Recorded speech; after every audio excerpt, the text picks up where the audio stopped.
7 de la mañana con 41 minutos en este primer día de febrero. Saludamos al ministro secretario general de la Presidencia y por estos días también vocero del gobierno, Álvaro Elizalde. ¿Cómo está, ministro? Buenos días. Buenos días, Ramón. ¿Cómo está usted? Todavía con calor, ¿qué quiere que le diga? Sí, mucho calor. Bueno, calor también ha tenido todo el trabajo legislativo que termina este año. ¿Y con qué sabor de boca se queda, ministro Elizalde, especialmente después de lo visto, por ejemplo, con la ley corta de ISAPRES? A ver, mirando la perspectiva del año, usted sabe que tenemos el Congreso más atomizado de la historia desde que recuperamos la democracia. Y pese a eso hemos sido capaces de ir sacando adelante cambios legislativos importantes. Tenemos un récord de leyes aprobadas, 231 a la fecha. El promedio ha sido en los gobiernos anteriores de 149, con materias, algunas de ellas muy, muy importantes, como por ejemplo la reducción de la jornada laboral a 40 horas, la ley de royalty, la ley sana, la ley TEA, en fin, podría extenderme en el listado. Y con una última semana donde efectivamente ha habido ciertos pasos importantes, pero también ciertas señales de alerta. Respecto de la llamada ley corta de ISAPRES, nosotros valoramos que se haya aprobado el proyecto en el primer trámite y que se haya respetado gran parte de lo propuesto por el gobierno, salvo dos materias que vamos a reponer en la Cámara, que están orientadas a proteger de mejor forma a las personas. No obstante, se aprobó con un agregado respecto al cual hemos planteado nuestra reserva de constitucionalidad, toda vez que se trata de materias que son de iniciativa exclusiva del presidente de la República y que además para su aprobación requieren de quórum se aprobaron sobre la base de una indicación parlamentaria sin que se alcanzara el quórum correspondiente, y por eso hemos hecho la reserva de constitucionalidad. Pero viene un segundo trámite, por tanto la Cámara esperamos perfeccione estas materias con el objeto de que finalmente se apruebe una buena ley como la que se necesita para enfrentar este desafío, y particularmente para garantizar que se cumpla el fallo de la Suprema y que se proteja adecuadamente a las personas. Esto es, en este caso, a los afiliados de ISAPRES. Ministro, la reserva de constitucionalidad entonces queda allí planteada, pero a la espera del segundo trámite legislativo. Se lo pregunto porque ahí conversaba con el senador Juan Luis Castro en el día de ayer y él es firmante junto a otros 16 legisladores de llevar esto al Tribunal Constitucional y no esperar el segundo trámite legislativo, sino que hacerlo ya de inmediato en cuanto se pueda. Bueno, esa es una atribución que tienen los parlamentarios y por tanto la pueden ejercer en cualquier etapa del trámite legislativo. De hecho, no se interrumpe la tramitación de la ley mientras el tribunal resuelve. No obstante, nosotros fuimos claros ya desde el primer día, hicimos la reserva de constitucionalidad en la sala y posteriormente manifestamos o dimos a conocer nuestra decisión de esperar el segundo trámite, toda vez que si esta norma no es ratificada por la Cámara de Diputados, no se requiere entonces el debate de la constitucionalidad en el Tribunal Constitucional, en este caso el tema de la admisibilidad. Así que nuestra decisión es más bien continuar con el trámite y esperamos que la Cámara de Diputados no ratifique esta norma que nos parece a todas luces inadmisible.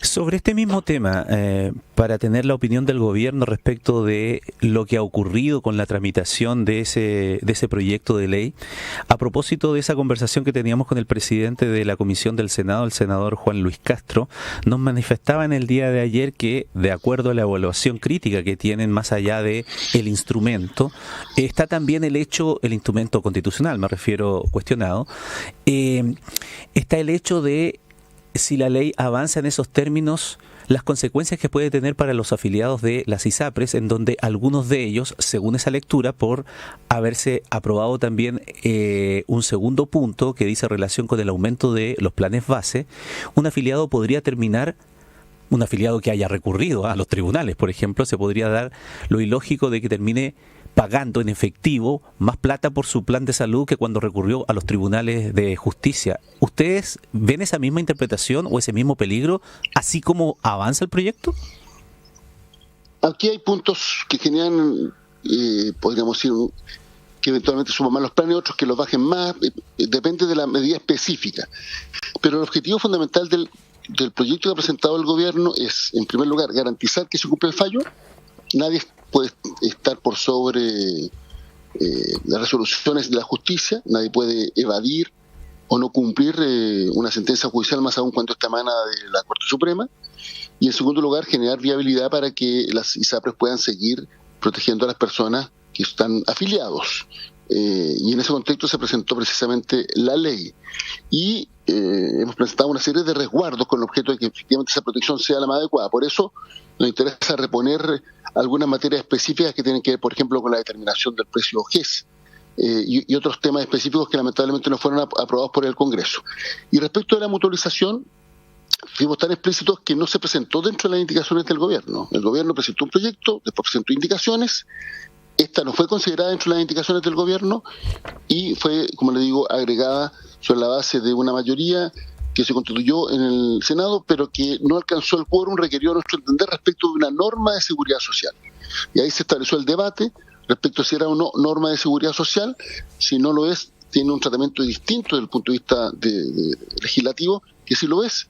Y por eso hicimos la reserva de constitucionalidad respecto de que nos parecía que esto es una materia exclusiva, o sea, de iniciativa exclusiva del presidente y que requería de quórum para su aprobación.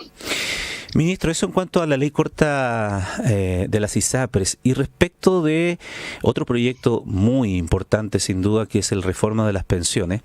Bueno, se aprobó eso de la idea de legislar la semana pasada en la Cámara de Diputados, pero sin algunos ejes centrales, como por ejemplo lo que planteaba el gobierno de esta distribución del 3 y 3% en la cotización adicional. ¿Qué sabor de boca le deja al gobierno?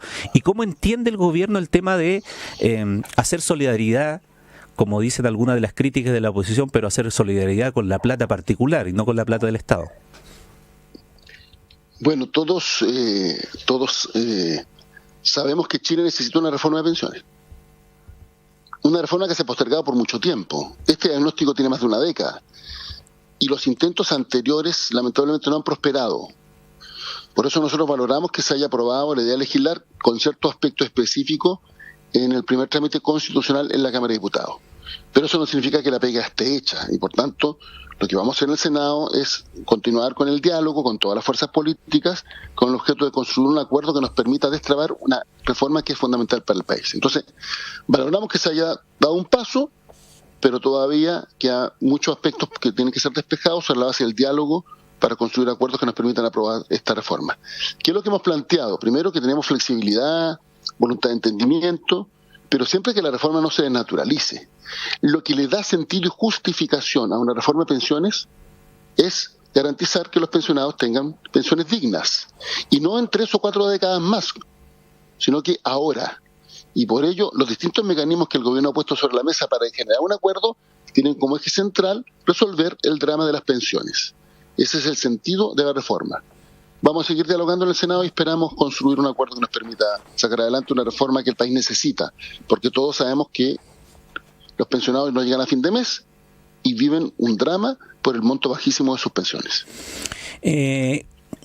Cuando se señala desde la oposición que aquí hay un empecinamiento ideológico, no sé si se utiliza esa palabra, pero solamente para tratar de graficarlo de alguna manera, la crítica más fuerte que se hace respecto de el tema de si hacer esta distribución a través de fondos generales del Estado, pero o insistir a través de las cotizaciones individuales respecto de hacer este fondo más común que permita esta situación de solidaridad.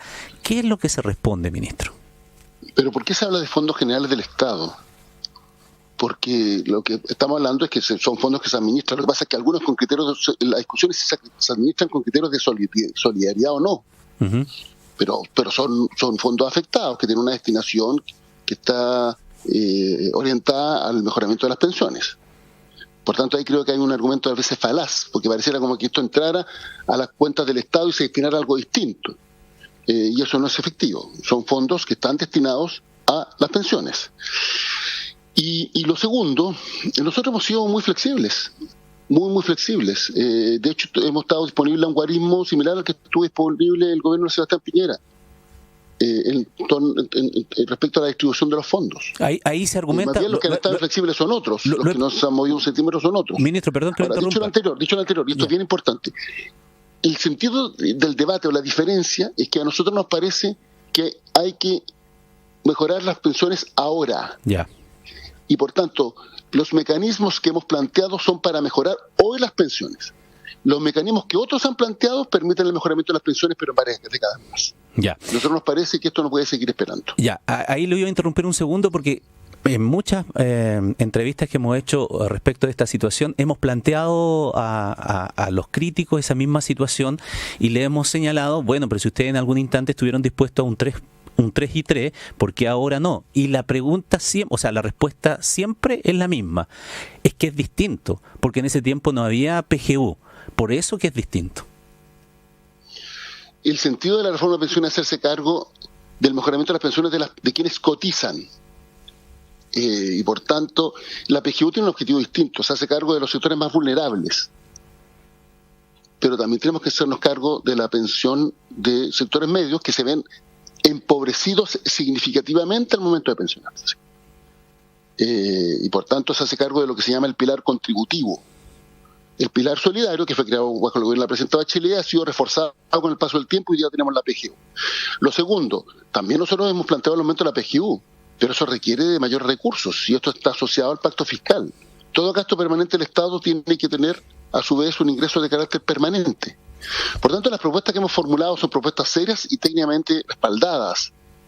Por tanto, si usted me dice quién ha sido inflexible o quién ha actuado sobre la base de ideologismo, no ha sido el gobierno. Quizás otros tendrían que hacerse cargo de esa crítica. Ministro, en otro de los temas de estos días... Más bien, son otros los que tienen que hacerse cargo de esa crítica. Sí, se entiende. Los que más utilizan ese argumento parece que son los que actúan con más criterio ideológico. Hablemos ahora, aprovechando el tiempo también, de las pensiones de gracia, que han estado también en el debate público. Ministro, ¿cuándo se va a conocer más en concreto la decisión del gobierno, ya adelantada, ya explicada también por el ministro Cordero, de al menos 25 situaciones que podrían ser revocadas, pero en específico para saber con qué criterios, a quiénes va a afectar esa situación, se va a dar a conocer? En un tiempo relativamente corto, porque se ha hecho la revisión por parte de los antecedentes, por la comisión que está a cargo de esto, y se han hecho las propuestas. La ministra Toá anunció el domingo pasado, si mal no recuerdo, en una entrevista televisiva que al menos 25 iban a ser revocadas, respecto a las cuales ya se han analizado los antecedentes y otras que se están analizando adicionalmente, y por tanto, en la medida que se vayan adoptando las medidas, se van a ir anunciando y obviamente con los criterios respectivos.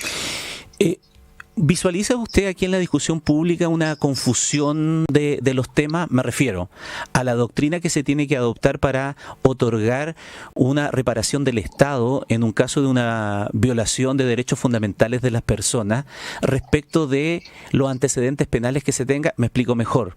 Una cosa es que la persona haya cometido o esté en la comisión de un delito, incluso algunos están condenados por esos delitos, pero que de todas maneras hubo, de acuerdo a esta evaluación, una afectación a sus derechos que no está justificado por el hecho de la comisión del delito propiamente tal. Y otra cosa es que no hayan datos, puedan eventualmente haberse falseado los datos o se haya hecho administrativamente mal la entrega de esta reparación del Estado. ¿Hace esa distinción el gobierno? Obviamente son cuestiones distintas, como usted plantea. A ver, hagamos un poco de historia. Estas pensiones se otorgaron bajo el gobierno pasado y el actual gobierno sobre la base de glosas en la ley de presupuesto de los años 2021 y 2022. Es decir, fueron aprobados en debate parlamentario bajo el anterior gobierno, no bajo el gobierno actual. Efectivamente, en ambos casos se otorgaron pensiones a personas con antecedentes penales en porcentajes similares. Poco más del 14% con antecedentes del total, digo, en el gobierno pasado, poco más del 17% bajo el gobierno actual. Y en ese contexto se están revisando los antecedentes de las personas a las cuales se lo otorgó, pero no debemos olvidar, de todas maneras, que estas son pensiones reparatorias respecto de una persona que haya sido víctima de un abuso, de una violación a sus derechos fundamentales por parte del Estado, que le haya generado consecuencias significativas, por ejemplo, en su salud. Una persona, por ejemplo, que perdió los ojos, una situación muy dramática. Ese es el sentido. Y por tanto, son pensiones que están consideradas desde el punto de vista de la reparación.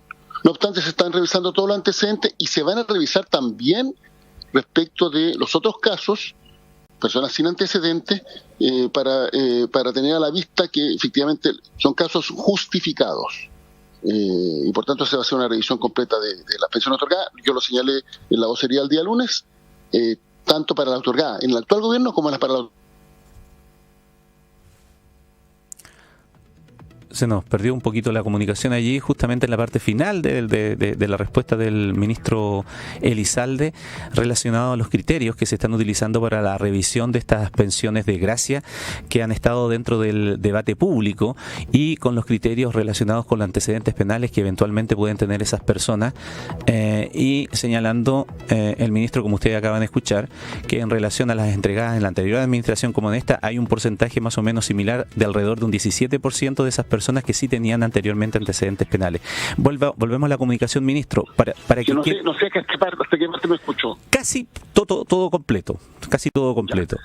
Entonces lo que le puedo señalar es que se van a revisar todos, y cuando se tomen las decisiones, obviamente señalar los criterios que se dieron a la vista para efectos de proceder a dejar sin efecto o revocar pensiones, insisto, una vez que se hayan revisado los antecedentes. Ya, pero... Y la ministra de Interior ya adelantó que efectivamente hay 25 casos respecto a los cuales ya se ha tomado una decisión, sí.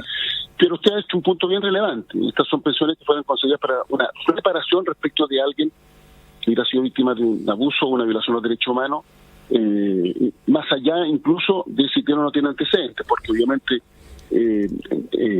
una persona, por ejemplo, que perdió los ojos, estamos hablando de una situación muy dramática, además con un procedimiento a todas luces inadecuado respecto de lo que generó. Entonces, estamos hablando de cómo reparar abusos y violaciones a los derechos humanos. Claro, ahí para zanjar el punto precisamente... Reparar entre comillas, porque usted sabe que hay daños que son irreparables.